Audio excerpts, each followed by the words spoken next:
Langu jina ni Godfrey Kazinja nikikuwasilishia utabiri wa hali ya hewa kutoka Mamlaka ya Hali ya Hewa Tanzania. Mifumo ya upepo kwa siku ya kesho inatuonyesha upepo kwa maeneo ya mwambao wa pwani ya Bahari Hindi unatarajiwa kuvuma ukitokea kusini kwa kasi ya kilomita 40 kwa saa. Na huku Mamlaka ya Hali ya Hewa Tanzania ikitoa angalizo la matarajio kwa na vipindi fupi vya uwepo wa upepo mkali katika maeneo hayo ya mwambao wa pwani ya Bahari Hindi, ni vyema mtumiaji wa bahari na ule unaopenda kwa katika fukwe za bahari kuwa makini kwa siku ya kesho. Lakini pia upepo unatarajiwa kuvuma kwa kasi ya kilomita 30 kwa saa kwa upande wa ziwa Victoria na kwa kasi ya kilomita 20 kwa saa kwa upande wa ziwa Tanganyika pamoja na ziwa Nyasa.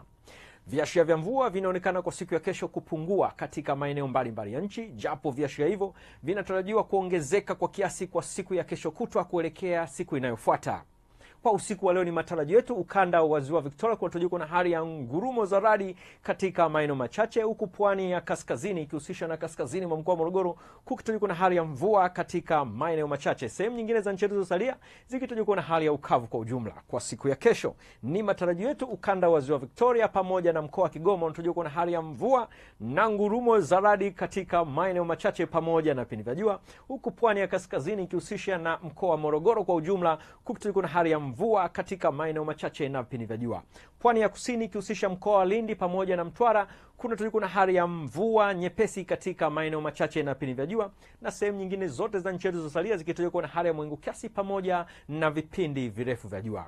Tumalizie utabiri kwa kuangalia matarajio ya siku 4 zijazo katika baadhi ya miji kuanzia siku ya kesho kutwa. Jiji la Dar es Salaam linatarajiwa kuwa na hali ya mvua na ngurumo kwa tarehe 20 pamoja na tarehe 21. Mkoa wa Dodoma unatarajiwa kuwa na hali ya mawingu kiasi pamoja na vipindi virefu vya jua. Mkoa wa Mwanza halikadhalika unatarajiwa kuwa na hali ya mawingu kiasi pamoja na vipindi virefu vya jua. Huku kwa upande wa mkoa wa Kilimanjaro unatarajiwa kuwa na hali ya mvua kwa tarehe 20 pamoja na tarehe 21.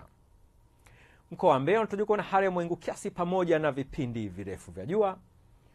Huku kwa upande wa mkoa wa Morogoro kutarajiwa kuwa na hali ya mvua na ngurumo katika maeneo machache kwa tarehe 20 pamoja na tarehe 21. Mkoa wa Arusha unatarajiwa kuwa na hali ya mvua kwa tarehe 20 pamoja na 21. Ni kutoka Mamlaka ya Hali ya Hewa Tanzania. Asante na nikutakie wakati mwema.